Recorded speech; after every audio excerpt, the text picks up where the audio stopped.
Hello and welcome to episode 13, lucky number 13 of the Pacific Perspectives podcast. I mean, you know who I am. I'm Nux Memes. You The know who he ego is. on this guy. He's Kyler Mimamoto. We've done 13 episodes of this at this point, so if you don't know who we are by now, you might be dumb. But Don't insult thank you for our listening. viewers. Now, we're in the new year. We're in 2025. First episode of 2025. This has officially, this podcast has spanned across 2 years now. 2 different It's years. insane. I didn't think Yeah. we'd be doing it this long. I hoped that we would be. It would have been really sad to give up after like 3. Just give up. No. But we got a couple topics to go into today. I don't know what you wanted to go into first, so I'm going to let you take it away.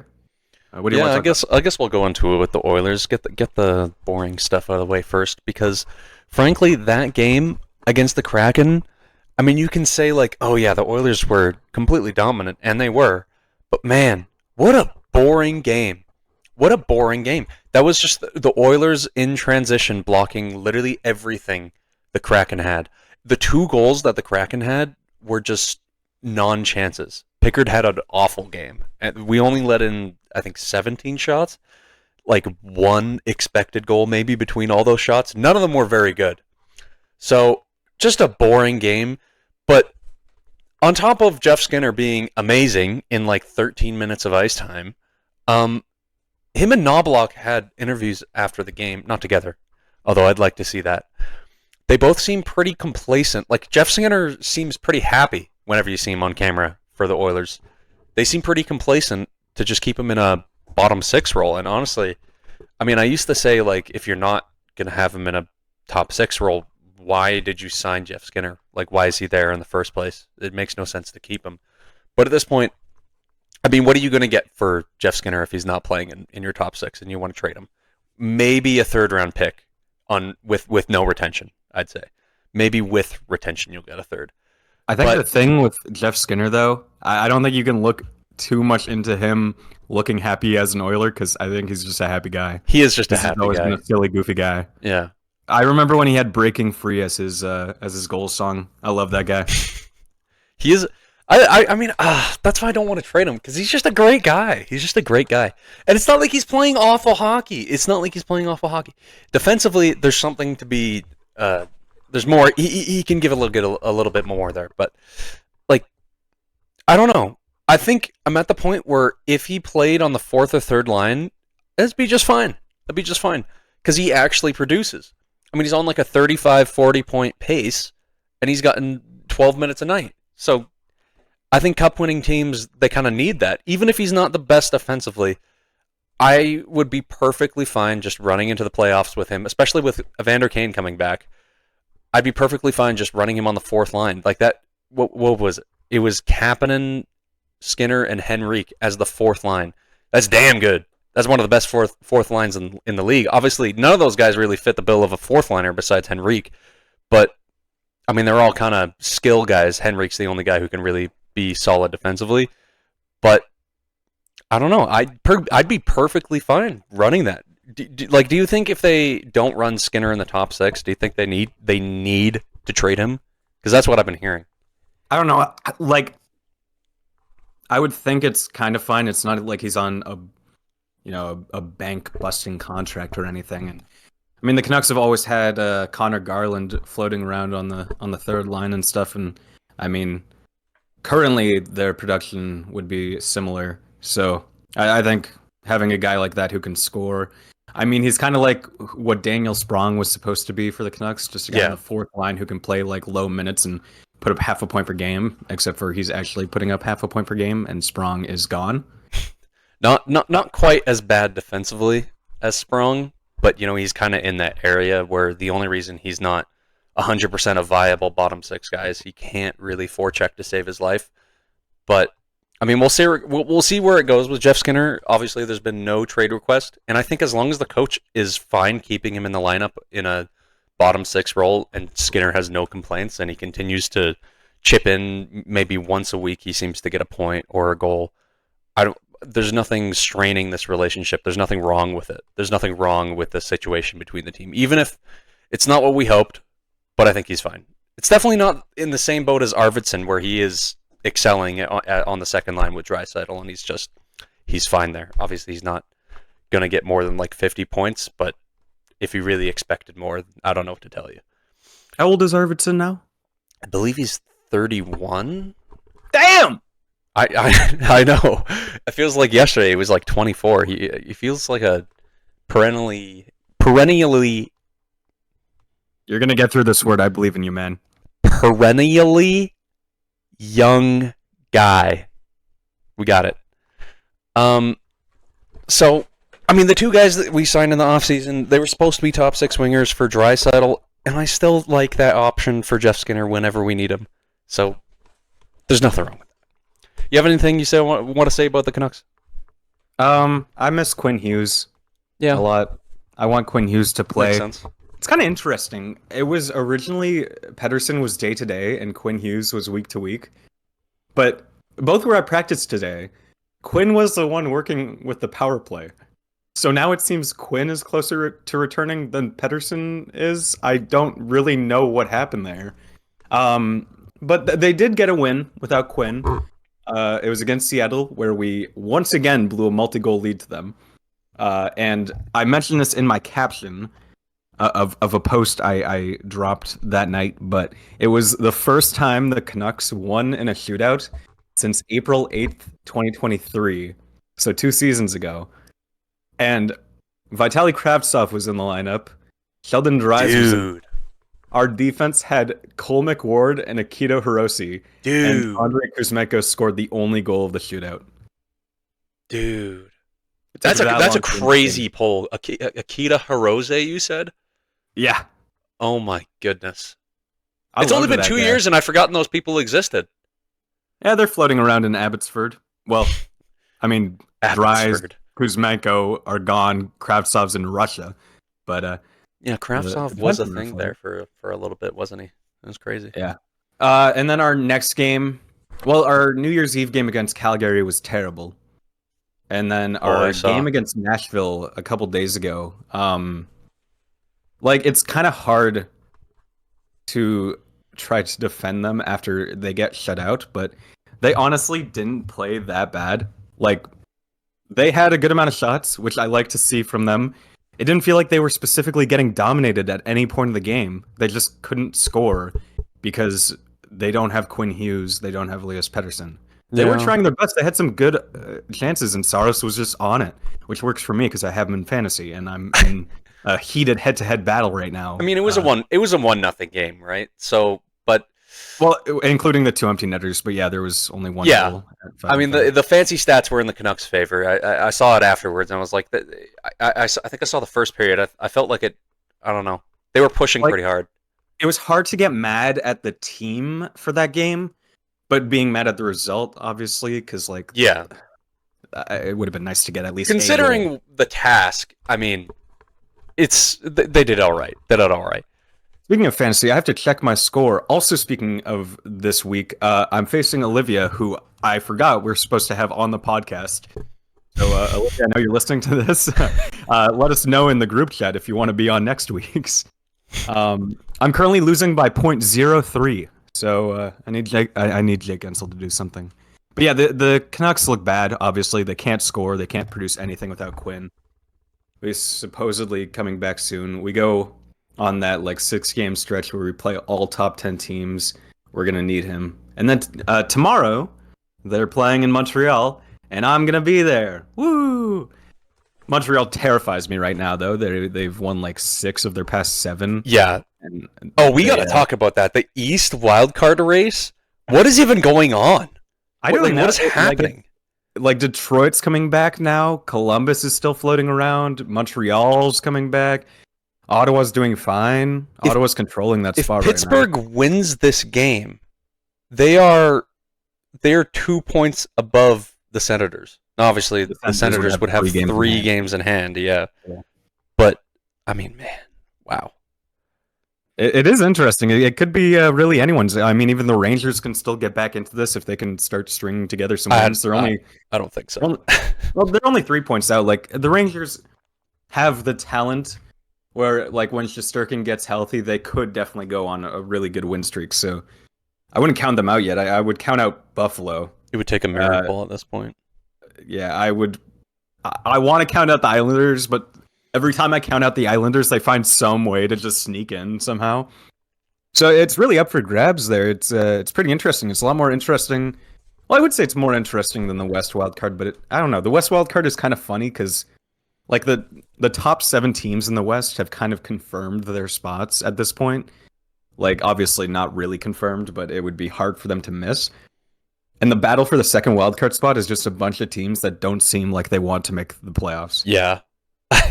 Somehow it's Vancouver right now. I mean, the West is just a dog. The West is a dog this year. I mean, people have their own opinions on Minnesota and the Kings, but I don't think there's anyone in the West I would be really surprised by if they went on to like the conference finals, or they, even if they went to the finals.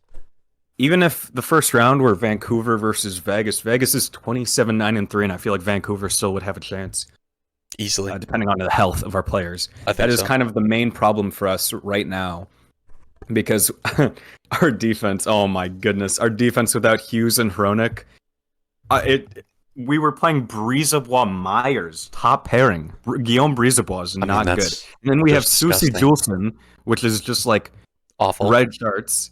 And then we have Forbert Desharnais, which, to be fair, I kind of like Forbert. Desharnais, not good. Like, looking at that defense, oh my goodness. How did we even win one game? I can remember when people were complaining in the Oilers offseason, saying we got significantly worse because we lost Desharnais and Ceci. And I was like, are you actually stupid? Like, you do not watch the Oilers play hockey. If you think... We went from Emberson... Now, Stetcher's pretty meh, but he's kind of Desharnais level, where he's a serviceable 7th defenseman to just plug in every now and then. But you don't want him playing top 4 minutes like he is right now. But even that is so much better than what we had with Cody Ceci. And like Ty Emberson is a gem. It's frankly, you gain like 3 wins already right there by just Cody Ceci not giving up 20 minutes of awful hockey every night. I'm sorry, guys, if you like Cody Ceci. Banger goal against the Devils the other day, by the way. That was true. That was like amazing. And it felt like everybody was watching, because as soon as I was watching the game, and as soon as Ceci scored, it was like, Ceci, oh my goodness. Like, yeah. The Sharks are fun to watch. I mean, like, they're bad. They're 13, 23-6, but they're so fun to watch. I mean, I thought they were better, but they almost have... I think they do have the worst... Almost have the worst points percentage in the league. It took them 10 games to win 1 this year. Yeah, I forgot about that. So not the greatest start. Well, they didn't have Celebrini. They didn't have Celebrini for the first little part. That is true. He got injured pretty early. Since then, they got to be about 500. So fun to watch. What did you say? I said, since they got Celebrini back, they're basically 500. I feel like. Yeah, him and Will Smith are going to be so fun to watch together. Well, Will Smith kind of sucks. I won't lie. I haven't liked what I see from him. He figured it out. He figured it out a little bit. I mean, obviously he's still going to struggle, but he's going to be amazing. But Celebrini, though, is like... He has the second best points per game for a draft year, or a D+1 rookie season forward since... Yeah, the best since McDavid. And that's and McDavid's was in a shortened season. There's no guarantee that he wouldn't... I mean, I think he would, but there's no guarantee he would do that over an entire season. I mean, obviously, Celebrini missed like 10 games there too, but yeah, he's going disgusting halfway through the season. Oh, actually, they are halfway through the season. Oh yeah. Oh, they're past it. 42, 41. We are basically at the halfway point of the season. How does that feel? Crazy. I feel pretty bad about it because my team has not found any momentum. So, let me just tell you. The Oilers right now are 6th in the league by points percentage. As of right now, in the first round of the playoffs, they would not have home ice. I'm not saying... Now, I'm suddenly going to become an advocate of 1v8 again because this is happening. I'm not even sure who we'd play if it was 1v8, actually. Let me see. We are only 5th in the conference. I think the West is just too stacked. That's all it is. That's all it is. Still play LA. You're playing LA no matter what. Oh my goodness. Oh, yeah. This is the new Bruins Leafs, and eventually the Leafs did they beat the Bruins? No, No, they didn't beat the Tampa. Bruins. Okay, never mind. I was gonna say eventually they're They gonna beat finally Tampa. caught Yeah, lightning in a bottle. I mean How that. do you Yeah, not remember? that was a banger moment. But Yeah. why do I feel they should have done it last year? They should have done it Yeah, last year, and definitely. then Samsonov got in the net and ruined everything. I keep on thinking like whenever they play Boston, this is the year they're gonna finally Nope. do it, and then they find the dumbest way to lose ever. I mean, the play drawn up by Boston in overtime in Game 7 was beautiful, but Yeah. good God, They may actually we would still be playing finally Vegas. win the division, though. I gotta say, it looks like it's going to happen because the Panthers have seriously choked away their division lead, Oh and yeah. Toronto's like actually decent. Yeah, even with Matthews not like doing amazing for them, like Tavares. Why is Tavares so good again? I don't know. And obviously Marner's having his best season ever. Marner leads the team in ice time. I Not didn't a know in ice defenseman. time, but that's pretty interesting. I'm pretty sure. Now, someone's gonna fact check me on this, but I'm pretty sure that's the only team that their leading time on ice is a forward. I would Pretty believe sure. that. He's going so crazy and it's cool to see him doing well because of like how much hate he's gotten in his time in Toronto, not even just from like outside fans, from Leafs fans. Yeah, from inside. Like because he's not great in the playoffs. I mean, we'll see if he can figure it out this year in the playoffs. But yeah, I'm obviously a fan of Mitchie Marnes, so it's cool to see him do well. Marnes, he says.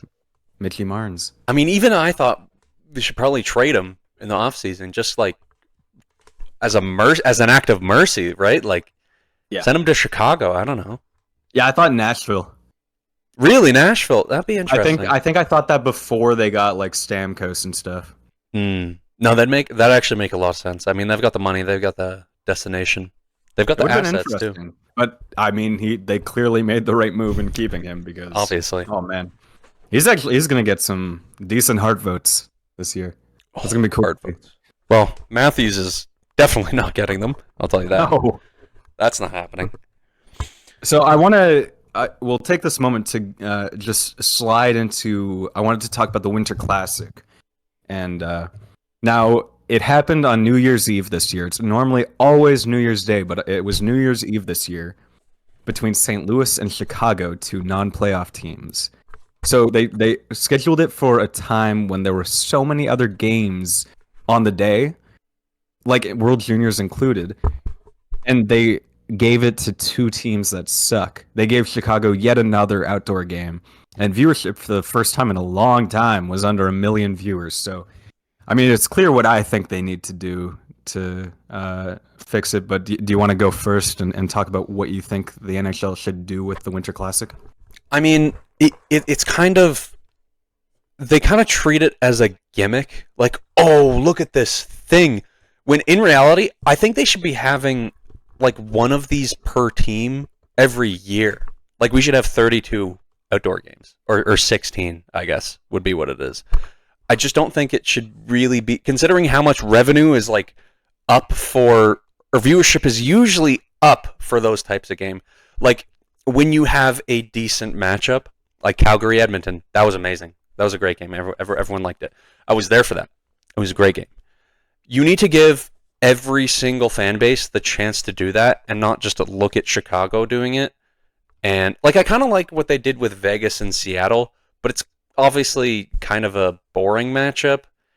And Vegas and Colorado, the couple years before, I didn't really think that made sense, especially not to do it in Colorado. Made no sense to me. So they need to do it more, and they need to do it with teams like actual rivalries, man. Not Blackhawks and Blues. These teams both suck. They both suck. I don't like it. I think 16 outdoor games in one season might be the least practical thing ever, and I don't. Is it that insane? What? Is it that insane? I think it is, because like you have to plan with all these venues, and you have to how many people would you need to hire to organize all those outdoor games? Are you going to get special performances for every outdoor game? Are you going to give them prime time? Like, it just makes no sense to do. You could definitely How give long does it take 16 them to set up games these prime arenas? time. You could absolutely give 16 games prime time. Logistically, I don't know, but I don't know. Maybe 8. Maybe alternate 8 and 8. No, There needs to be way more. but then it's not special anymore. It's not special to see your team But it's already not special. It can be, though, if they just pick the right teams and stop giving it to Chicago. I agree with you on that. They need to give it to different teams. I'm sick of seeing Boston. I'm sick of seeing Chicago. They need to give it to other teams. But what, 16 in a year? Like, damn. I wouldn't care about anything. I mean, there's 16 football games in here. You can do that with hockey. Where's correlation? What are you talking about? What are you talking about? No, I'm saying a lot of those football fields are open all the time. Use a football or a baseball field. Put the hockey rink there, and it cannot be that hard. If there's only 16, that means all 32 teams have only one. So they probably have like a month leading up to this to prepare. Logistically, I think it would be perfectly fine. I think there are very many reasons why 16 outdoor games in 1 year would not work at all. But moving on, I mean, what team would you want to see in the Winter Classic? Actually, before we talk about that, can we talk about the fact they're gonna do outdoor games in Florida next year? I think I actually like that. I like that. I mean, you already know I want more of them, but they could do it. They got the technology. It worked so well in Nevada when they did it. It went so well. I want to see more 5-hour game delays. They should just do it at night anyways. Don't do it in the middle of the day. That's the dumbest thing you could possibly do. I want to, you know what, the best part about that outdoor game where the ice was melting was the man, the myth, the legend, Dusty Gooch. Oh, you're right. Dusty the GOAT. Gooch. That is a crazy screenshot. I don't want to see... Who's going to watch the Panthers in the Winter Classic? They're obviously a great team, but if you want, but nobody cares about the Panthers. If you want to crank your viewership numbers up, I don't want to see the same teams. But you're going to have to put Florida against a very interesting team to have people care. Toronto, Habs. I could see them forcing the Rangers rivalry. I think that's what they would do. Maybe. The other thing is the last time Vancouver was in an outdoor game was, I think, 2015. It's been almost a decade. You got to give the Canadian teams more outdoor games because those are the fans that are going to care more. It's been a while for Montreal too, I think. That's what I'm saying. If you have more of these, okay, let's call it not 16. You don't need to have let's all not the call it 8 every year. Let's call it 4. Let's call it 4. I want to see Habs Toronto. I want to see Florida Tampa. I want to see Vancouver, Edmonton. I want to see Flames, Jets. Was that 4? That was 4. Also, Flames, Jets. Flames, Jets. That would be a sick outdoor game in Winnipeg. They'd love it. Ain't no one watching that, my brother. Well, the ice would stay there. I'll tell you that. If they had it in Winnipeg. That is true. That's a great thing. I don't know. I'm kind of... They just picked such bad teams this year. I feel like having boring teams in the Stadium Series is fine, but for the Winter Classic, you got to have some good teams. I'm okay with Columbus, Detroit being the Stadium Series if the Winter Classic were more enjoyable than Blues, Blackhawks. Yeah, I agree with that. And I'm also fine with just the 2 outdoor games per year.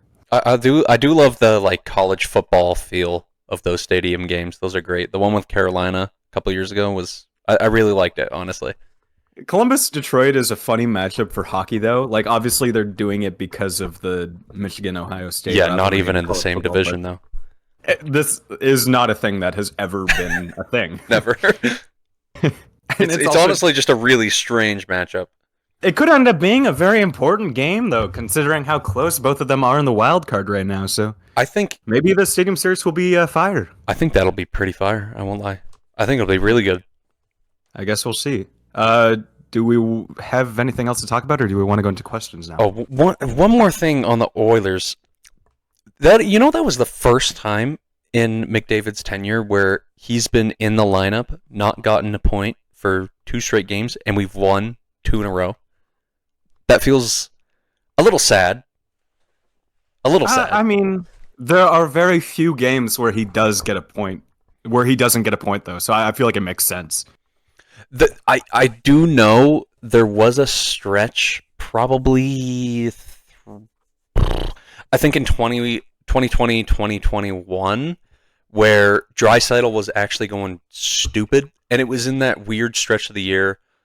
I think against the Maple Leafs in that shortened year, where McDavid got 0 points, 1 point on an empty netter, and then 0 points, and all three were wins. So it could have been 3, and really it was an empty net point, so it doesn't matter. So I'd really call this one more of a technicality.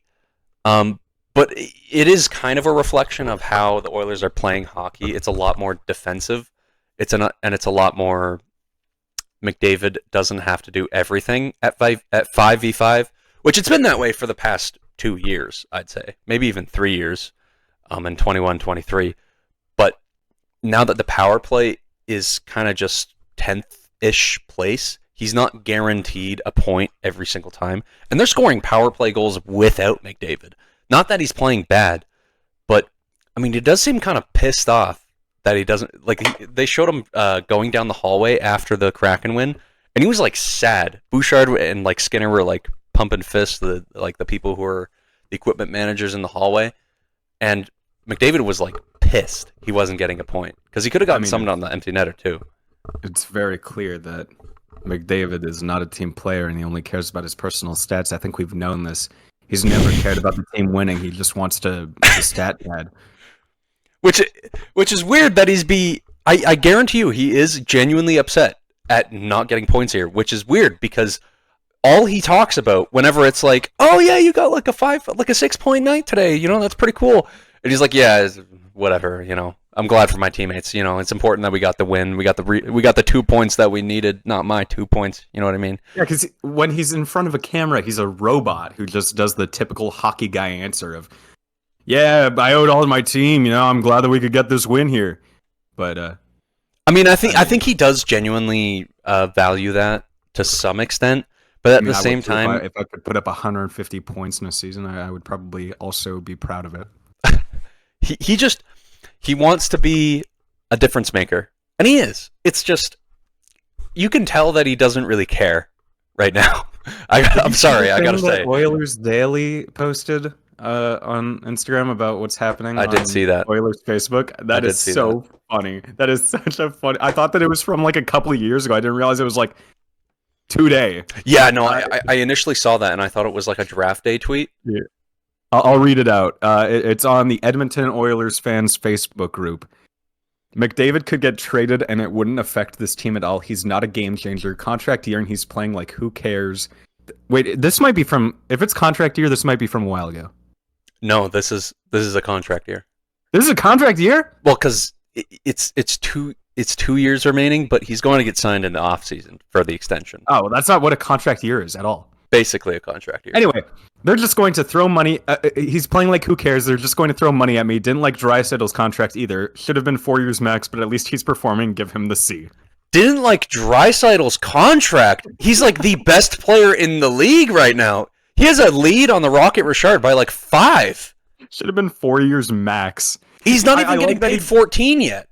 This person goes from saying, I don't like Draisaitl's contract. We should have signed him for less time, but give him the captaincy. Yeah, that's... you can't make it up. Rick Taylor is what it was.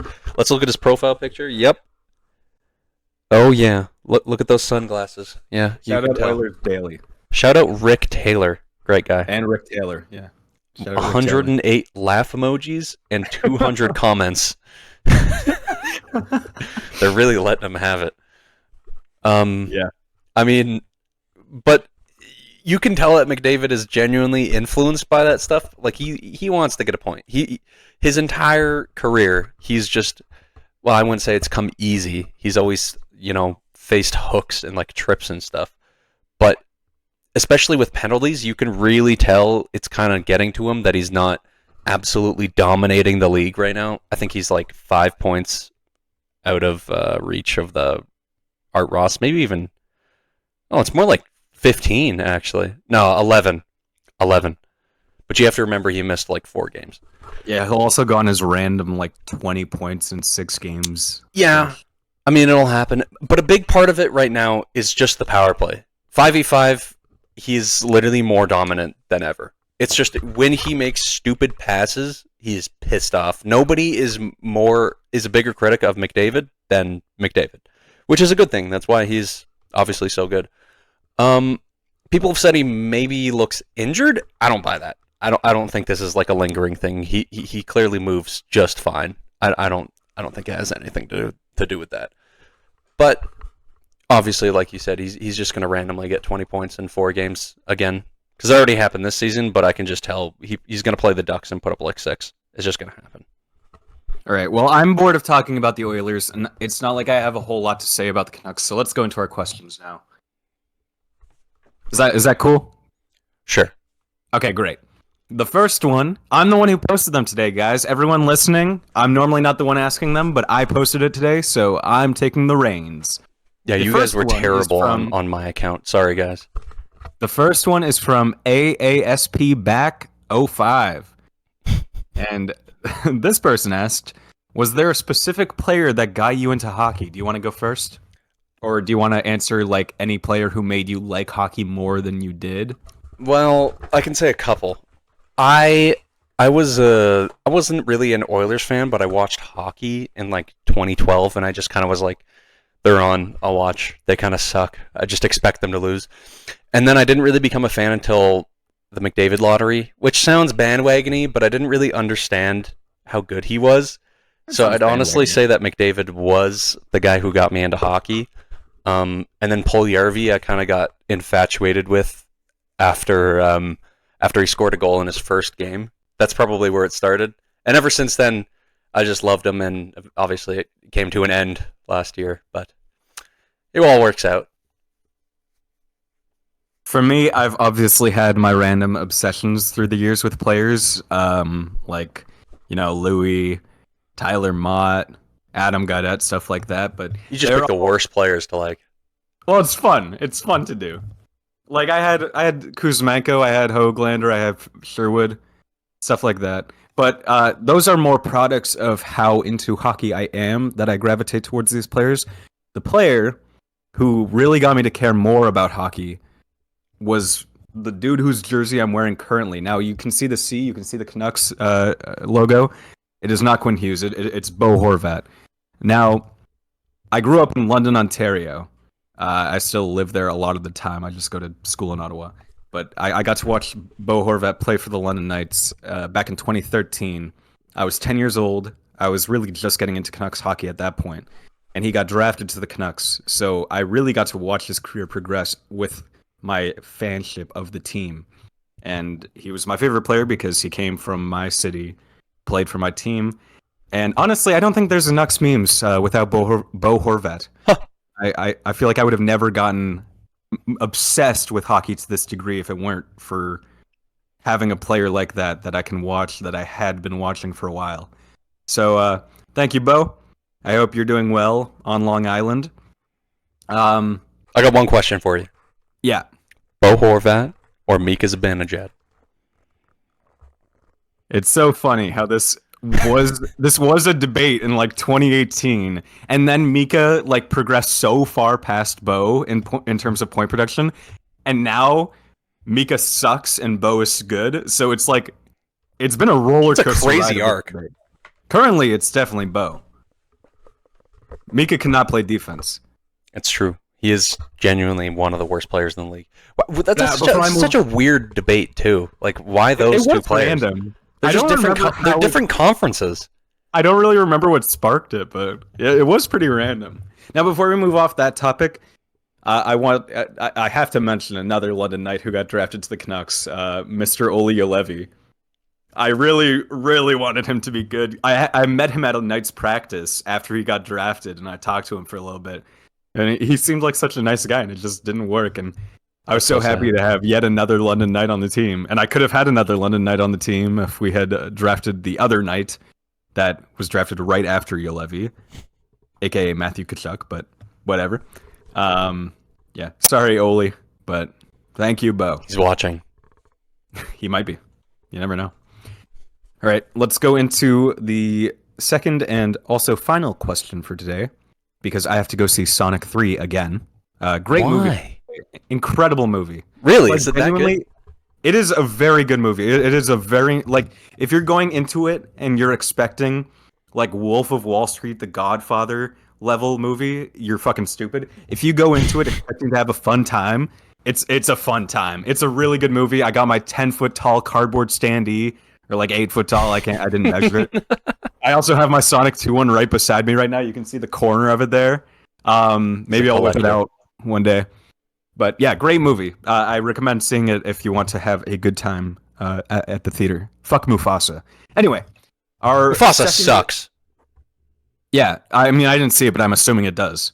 Our final question. This is a non-hockey one. This is from AidenO.exe. He just said in full caps, make your Super Bowl brackets, which we do not have enough time for, nor do I have the will to make my bracket right now. But do you want to give your finalists and who you think is going to win the Super Bowl out of those two? Chiefs Lions. Boring. Chiefs win. Boring.